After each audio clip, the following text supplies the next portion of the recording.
There we go. All right. YouTube was taking forever. All right, guys, I had to reset the camera. So if someone can hop in the comments and let me know how this next arc shot looks, then we'll get started right after that.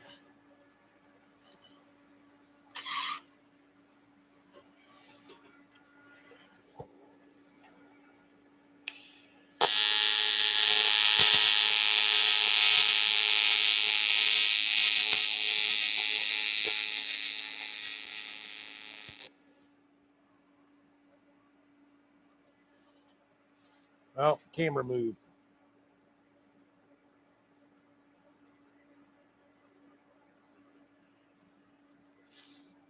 Let's try this again.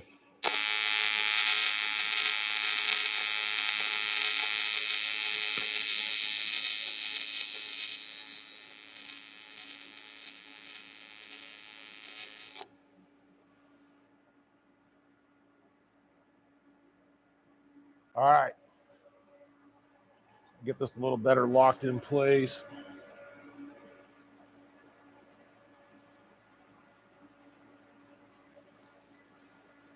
Okay. So obviously I do a lot of aluminum. That's a lot of the work I get. And a lot of what you guys see on here is actually side work that I get in through my business. So I think I might have done these once before on the show. They're like a 3/16 cast aluminum. They're actually a headlight, like a 70s, like Peterbilt or something like that. I'm not for sure. Oh, but anyway, a guy local to me, he does a bunch of like custom show semi truck stuff. And so one of the things he does is he builds these headlights where stock they have this big opening. I'm not really for sure how this looks stock, but anyways, he machines these little pucks to fit in here. I weld them up and then he smooths them out. But I always get a bunch of questions about different filler rods. You know, what to use on aluminum. So while I'm still pretty tender, if you guys read in the comments, I fell from the rafters at my shop last week hanging up some bicycles, and I separated my right shoulder. So I'm still not feeling real up to the task. So we're gonna do something pretty easy and quick tonight. I've got 40-43, 53-56, and then my new favorite 55-54. So I'm gonna run like a 4 or 5 inch bead with each one of the rods, and we can kind of compare them side to side, finish it out, and yeah, let's let you guys see how different rods run. Next week, I am going to be doing like a first machine setup, so I don't have any brand new machines, so it won't be like an unboxing, so to speak. But what I'm going to do is kind of set up a bunch of things, have some like torch leaks, show you guys how to find leaks on the torch, you know, just have a bad setup in general. So kind of like a first time welder type of deal, you know, leads in the wrong spot and how to diagnose those things and go from a whole bunch of issues on first setup, machine won't weld, you know, it's welding like crap, to running a decent bead. So again, if you guys check the comments too, I'm gonna have to scroll up just a second. I've been making a list of suggestions. So I am looking at getting some magnesium in, do a magnesium show, some anodized aluminum, show you guys how to do the bump method and how to set the machine up for that. Trying to get a wider range of aluminum fillers, some like really exotic stuff. Still working on the 70-75. And then, yeah, next week for the first setup and like common issues, like common startup issues. Just scroll back down to you guys. All right, so I got to clean this cast up a little bit before we get started. So I'll kind of show you guys my routine This is pretty clean. It's just got a little bit of a, I don't know, almost like it's been sitting around in the shop for 10 or 15 years. So it's got a pretty heavy layer of dirt on it. At the end of the show tonight, if I feel up to it, we have some time. I might show you guys how to run a weld on the edge of this can here too, just to show off a little bit or something. I don't know. We'll see how I'm feeling. And that, the sun's going to be right on this thing. Let's see if we can show you guys this. So this isn't oily. It's not super dirty, but you can kind of see it's got some dirt and fun. What I like to do first, if something's kind of dusty, Windex. The reason I like Windex is it doesn't dry out as fast as like a acetone or rubbing alcohol or like alcohol. So it'll actually pick up the dirt instead of just smearing it around, because it stays wet long enough that it'll actually trap the dirt on the towel. Whereas like acetone, sometimes if you got a really dusty, the acetone will actually just move the dust around and you'll get like a dusty film on your part instead of actually cleaning it. All right, so now you can kind of see the line just from the Windex. I'll take some brown Scotch-Brite. Give me a little bit of a lubrication. And I'm just going to rub this thing down real light. I'm not trying to score it.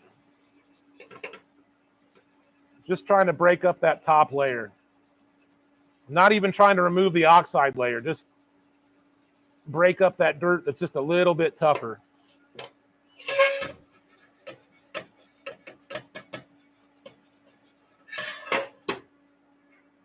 Now, these are already super clean, so I'll just hit them with acetone before we start, and then these will be good. Wipe this down again. Kill a spider. So again, there we go. Just a light rub down, nothing crazy.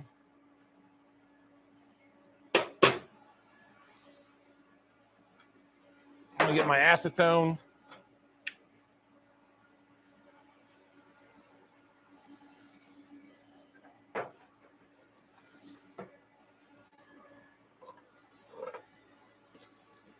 Just soak it just a little bit.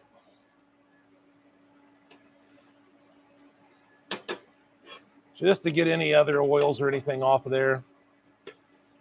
Real quick wipe.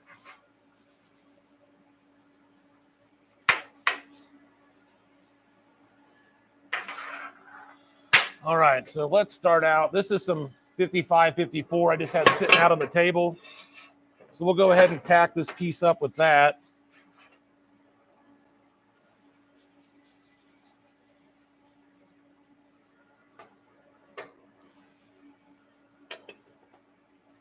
There we go. Get this thing centered.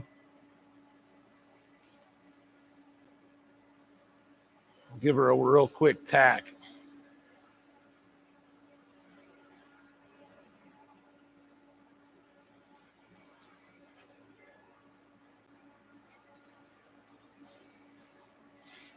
All right.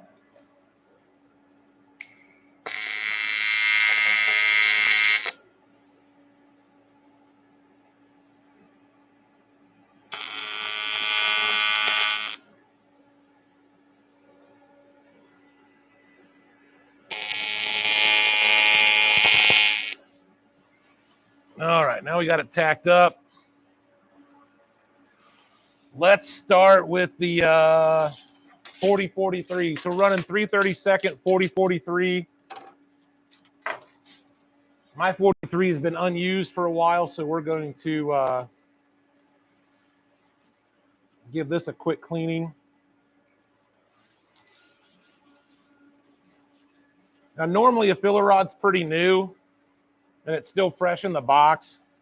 I really don't bother with cleaning it, unless it's been sitting around. Like this has been sitting around for, I don't know, 9 or 10 months, so it is a little dirty. Here we go. So some of that is from rubbing it with the Scotch-Brite, but did have a little dirt on it.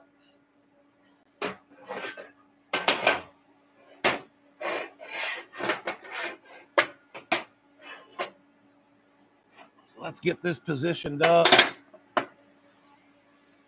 All right. So we are running my 325 EXT, 251 amps. We're running 101 hertz, 35% balance. Still pretty standard setup for me.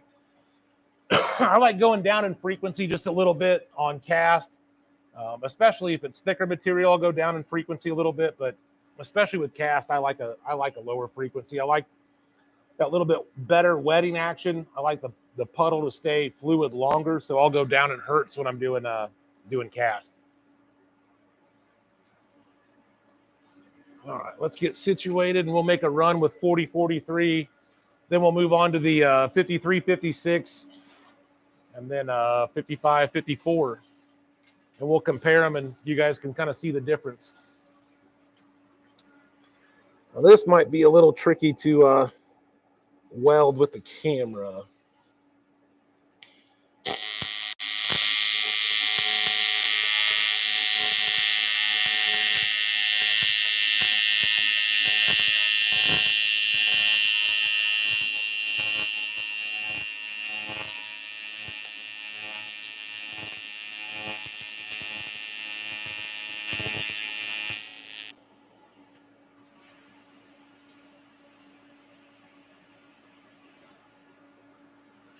We just did a short run with that 40-43. I'll bring this over real quick. I mean, pretty standard. It's a little bit dull.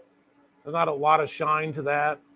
Now, these are going to get machined off anyway, so I'm not super worried about having the most epically beautiful weld on here. But, still want it to look good. So that was our 40-43. Let's go to 53-56 again, 3/32. I'll also give this a little rub down just because I haven't used it in a while.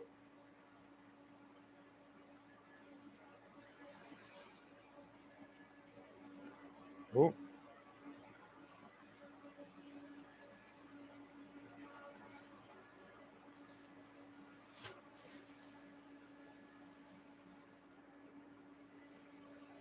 Yeah, I'm pretty stoked on the new arc shot cam. I'm really glad that they got that figured out, because I tell you what, the arc shot cam was the whole reason we did this. I mean, it's like the entire reason the show even exists was to do the live arc shot. So to not have the arc shots be consistent was really driving me crazy. So we're backing up to our 40-43 run. We're going to go ahead and run this 53-56 side by side. I'm going to start right on my last dab. I'm going to go back one.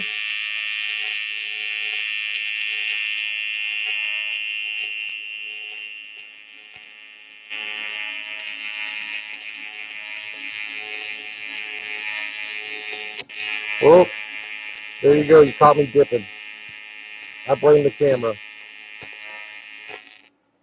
So I'm running out of hand control there. Camera makes it where I really can't, especially with my shoulder, I can't really wing out like this right now. But we got a nice dip in there, so that was good. All right, come back over. Oop, wrong camera. So right here is where the split and filler was. Now, I personally don't like 53-56. I don't think it flows as well, because it doesn't. But it still welds up pretty well on cast. Not my first choice for cast, because I do like something that flows in a little bit smoother for doing cast. Whoa, send you guys for a ride.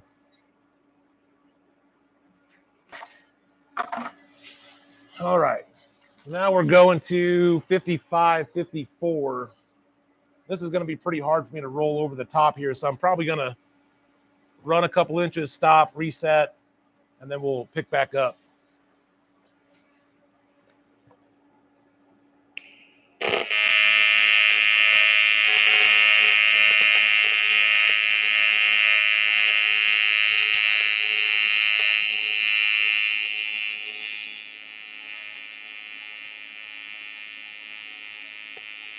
And I'm losing my torch angle. So we'll go ahead and reset real quick.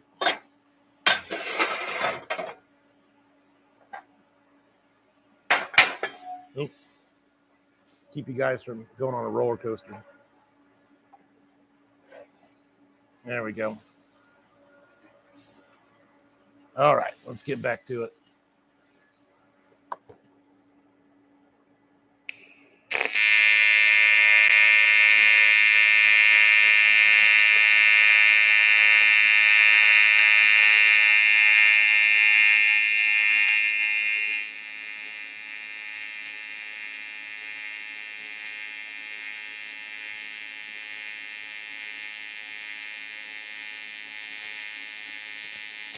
Whoa, arm slip.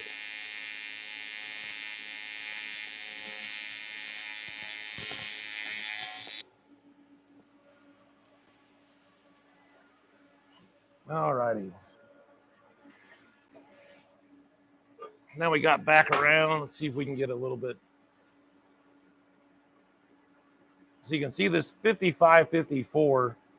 Number one, the weld pool's a lot cleaner than we had with our 40, 43. You know, obviously we didn't change any settings, anything like that. Same filler rod size, but just, it's kind of hard to catch on the camera with the light, but there we go. It's a little grayed out. It's got some pepper in it. It's a little dirty.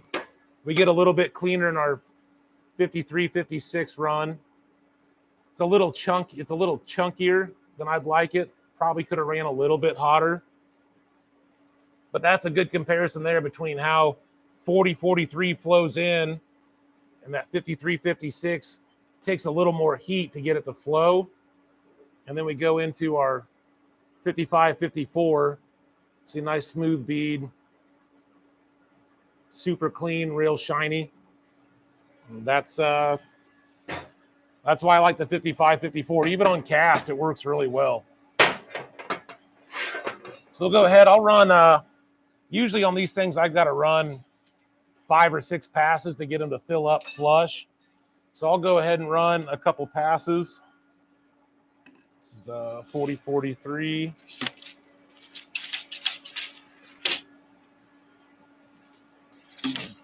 Put these other tubes up.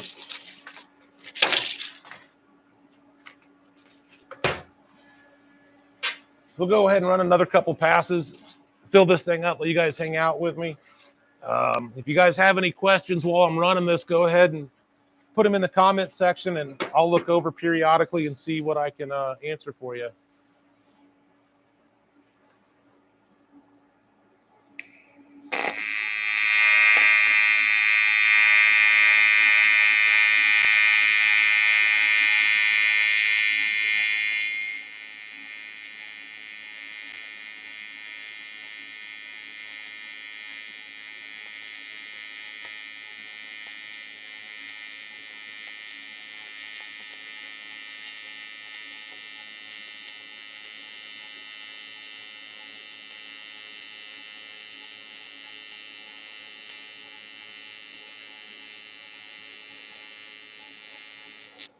Losing my torch angle with the camera.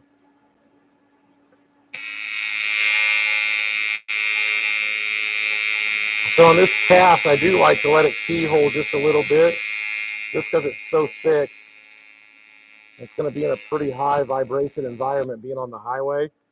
I do like to make sure I get a nice hot solid weld in there. So Now we can go back for our second pass, coming back around.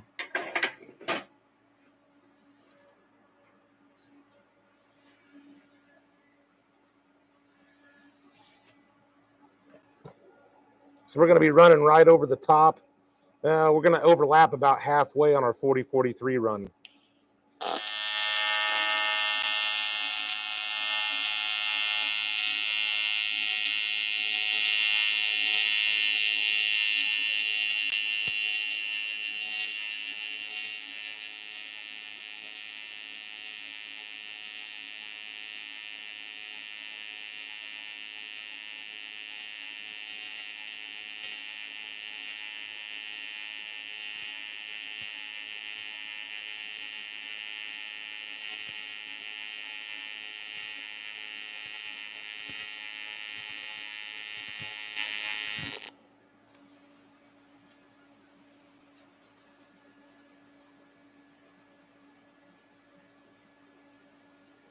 So Derek, the reason I'm letting a keyhole is when you see that hole open up, that means that you're melting all the way through your base material. Now on this, I had a pretty good gap, and it's 3/16 thick on the cast, and then my little puck is probably a 1/2 inch thick. So I'm not fully keyholing that to get penetration all the way to the back side, but my gap is opening up, so I know my filler and my puddle is going to sink down in that gap a little bit. We can actually run that. Let's see. I'll run this little outside corner joint I have set up. This was some material that I didn't think was 60-61. I was bending up some little braces for the edge of a gas tank I just built this week for this guy, and didn't realize this was 60-61, so it cracked. So we've got a nice little groove right down the center of this outside corner. So I'll go ahead and I'll run this on the arc cam, and we should be able to see a pretty decent keyhole. I'm going to adjust the camera. There we go. All right. So I'm going to run this pretty hot, Derek, and we should see. Where are we at? I'm not seeing. Okay. So we should see this open up just a little bit as I go along, and then I'll flip it over and we'll see the backside. But you should see this kind of, my thing kind of go whoop, and you'll see it open up. And that means that we're definitely getting penetration. And then I just saw your comment about controlling it. So you control it both with your pedal and your amount of filler rod. So let's get it to open up. Now it's just sinking in. So we got a little bit of a keyhole out front here. This is probably a little bit too tight because it's almost wanting to, it's just wanting to fuse. Yeah. Man, it's worth a shot. Let me check my scrap bin real quick and see if I've got a couple coupons I can throw up real fast.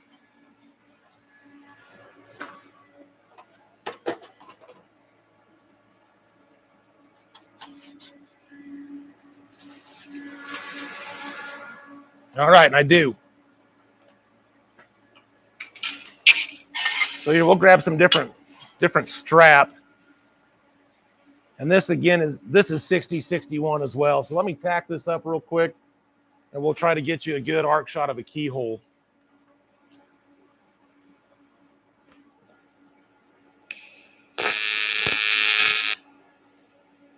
This is going to be pretty dirty because I literally just picked this material up off the floor.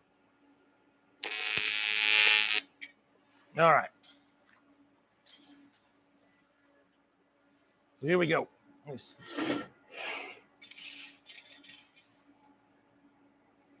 Actually, I'm going to have to adjust the camera just a little bit. It's a little too flat. So bear with me for a second, guys. I got to rotate this camera up and around just a little bit.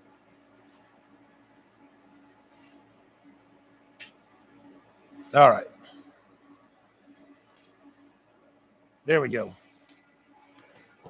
All right, so you see we got our groove here, our gap.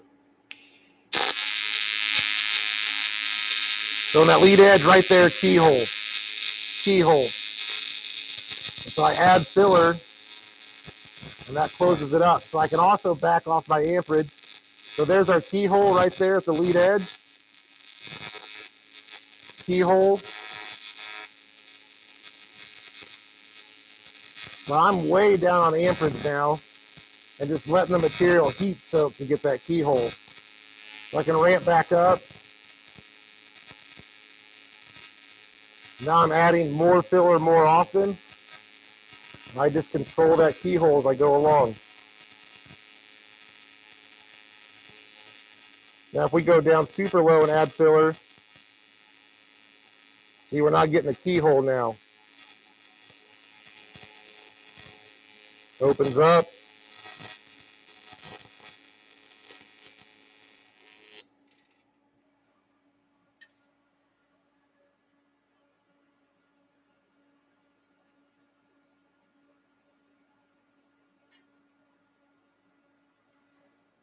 Keyhole getting away from me. Yes.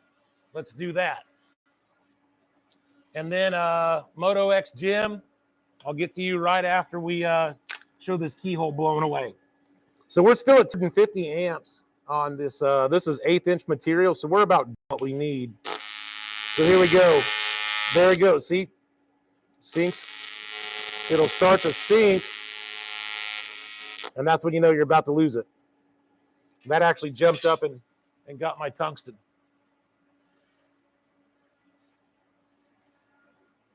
So here, let me to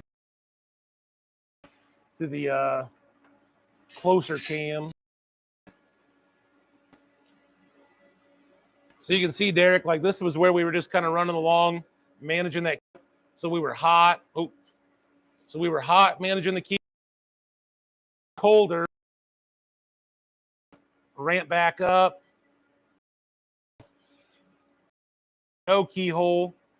Back to running good. And you can see how the material will actually like sink down before it drops. So we check out our backside. So it was right where we were cold. No. Actually, that's right. Ooh, that's right where we were cold keyhole. This is where we were cold, but still managing the keyhole, or what looked the keyhole. So you see we got a little bit of penetration, but not nearly like we did, out here where we were correctly. Went back cold, went back to doing it right, and then obviously making some peepholes for us. So yeah, when we're anytime you hear somebody talking about video talking about, oh, there it's keyhole, what it is it's that joint starting to open up, and you can kind of see. It doesn't, to me, it doesn't look like a keyhole. It's because it's key to getting penetration. You can, yeah, you just kind of it takes a little bit of practice, especially on thinner stuff, to manage that and learn. Okay, I'm starting a keyhole. I can back off a little, 5-10 amps, a little bit more rod into it. It takes a little practice to learn how to manage it, especially on thinner stuff. But once you can almost, guarantee yourself that you're getting full penetration. Even on this guy, this is when I was messing around earlier, but you can see, we didn't even have a full opening there, like a root opening. You still get good patient just watching that. You'll kind of see it'll build up and sink down. And then the puddle kind of build up and then sink. And that's when you know that you're getting good penetration on that side. Really in the puddle, and that's part of the, I'd say that's a lot of the skill to running aluminum, especially like running sheet and building like tanks like that, is learning to watch that puddle. And when you add filler, you'll see it crown up, and then it'll kind of sink in when you know that you're getting a really good. So when we blew through, shit jumped up and got on my tungsten. So let me do a new piece.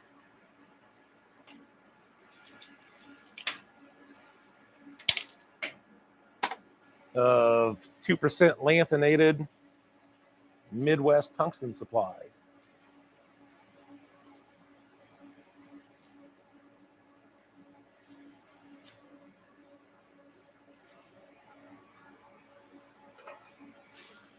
So Derek, on aluminum, do you only get full pin by keyhole? It's a very, very, very strong indicator that you are going to get full pin. With aluminum, it'll kind of, I wish I had a real good test plate to show you guys, because aluminum doesn't get the same penetration as like stainless or like mild steel will. You know, aluminum will kind of, it almost looks like it blisters on the backside when you're doing it right. So it's, I wouldn't say that having a keyhole necessarily always means you're, you know, that's the only way to know you're getting full pin. But if you're getting a keyhole, 9 times out of 10 you're getting full penetration. So back to Moto X Gym. On the MTS 252 STI, can I weld aluminum with the regular MIG gun without having to buy a spool gun? If you get the Teflon liner, so, all right, Jim. So there's a couple things you got to do. Number one, you want to run 5356 wire, and you're going to want to run like 046 or 047. It's like 3/64 wire is what you want to run. So Teflon liner, 5356, 3/64 wire, and then you want to run one size bigger contact tip in your MIG gun. So it's like a 052 tip you want to run.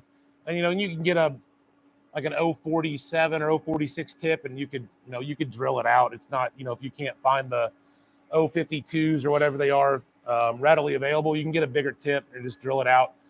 Actually, if you hop on the Everlast YouTube page and you go to videos, if you go to like channel videos, scroll down to my name, and then we actually have a video of me running my 253 DPI with no spool gun, no push-pull gun, just the straight MIG whip, just Teflon liner, 5356, big wire, and an oversized tip. And you'll want to run about 30 to 40 CFH of pure argon when you're doing that. So let's get back to a couple more welds on this cast, and we're already at 40 minutes. So we can run a couple more of these real quick, and then maybe you guys can talk me into welding up the edge of that pop key. All right, so we've got good.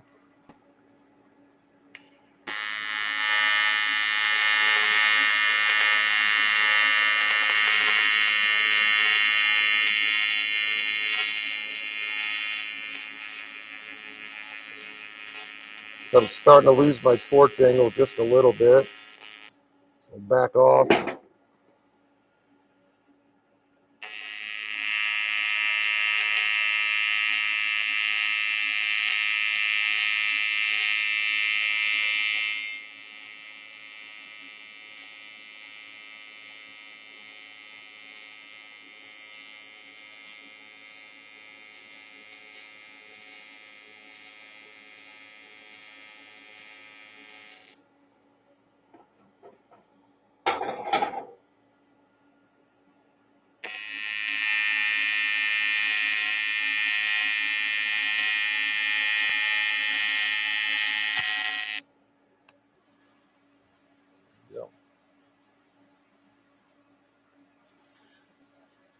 Yeah, and Jim too, and this goes for anybody.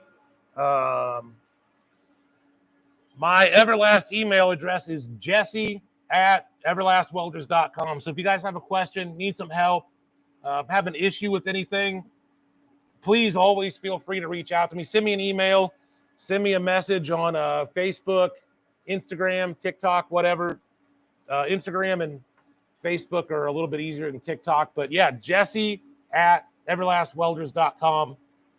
If you have any questions, if you have any issues, even if it's like a warranty issue, I can help you get started on the warranty process, help you work through it. So yeah, hit me up, guys. That is what I am here for. All right. Well, you guys have probably seen enough of running those things. I've still got another probably 4 or 5 more passes just to let you guys see. I got to tilt this up a little bit. Well, what I'm going to do is end up like filling this area in with weld. That way you can come in and just down. It'll be, nice and smooth transition. It'll look this side. So I'm trying to turn. We got a couple minutes to turn this tongue just a little bit.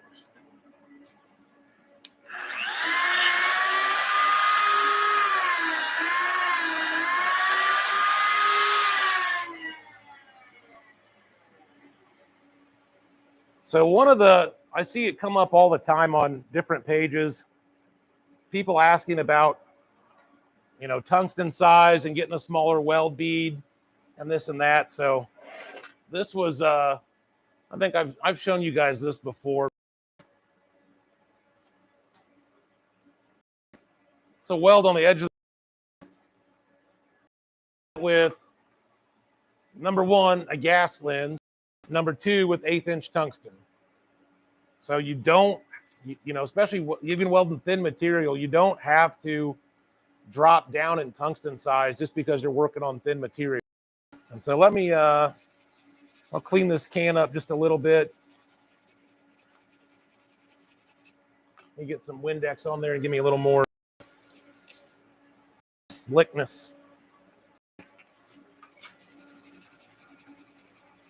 So we'll just run a short bead on the edge of this can. See if I can do it again. Actually do it on camera. Especially get an arc shot of it. Kind of cool.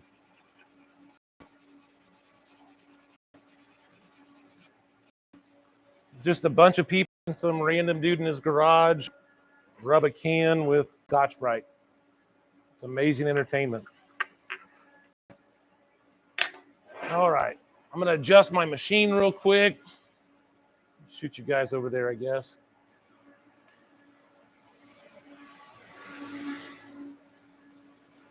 So I'm going to go down to 40 amps. Still running advanced square wave. My frequency, I'm going up to 201. I'm going to turn my start amps down to 21. And then try to find my little spool of aluminum filler.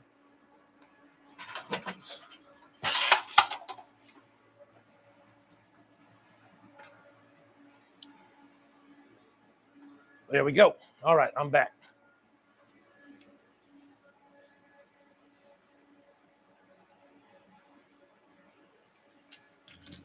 Oh, Derek, you can use, so really filler rod size and tungsten size have like no relation.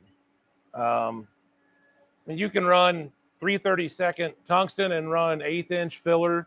That really doesn't matter. There's no on that. That's your filler rod sizes.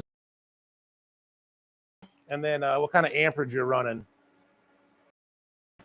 John, I'm not trying to.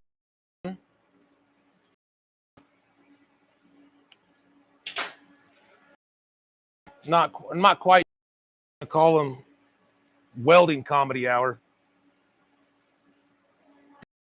People think that's what I'm doing sometimes. I was rooting for that diesel to blow up on me. All right, so we're at 15.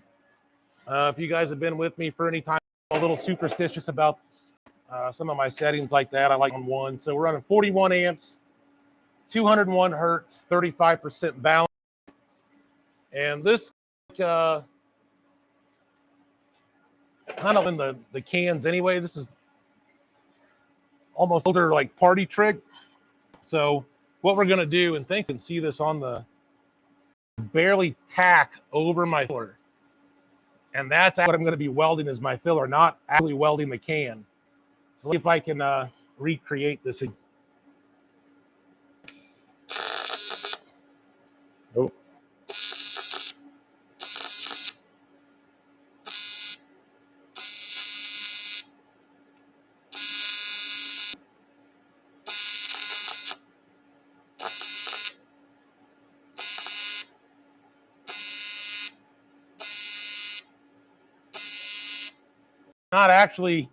Not actually welding it.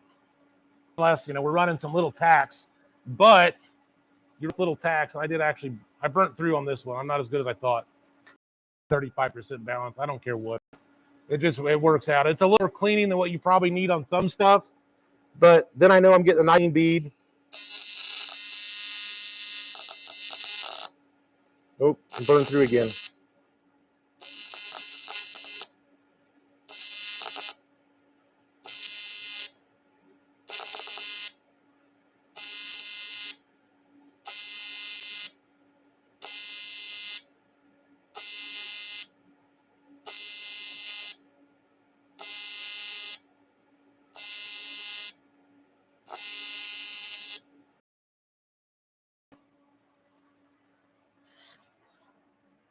It's all lies. There you go. You can weld up the edge.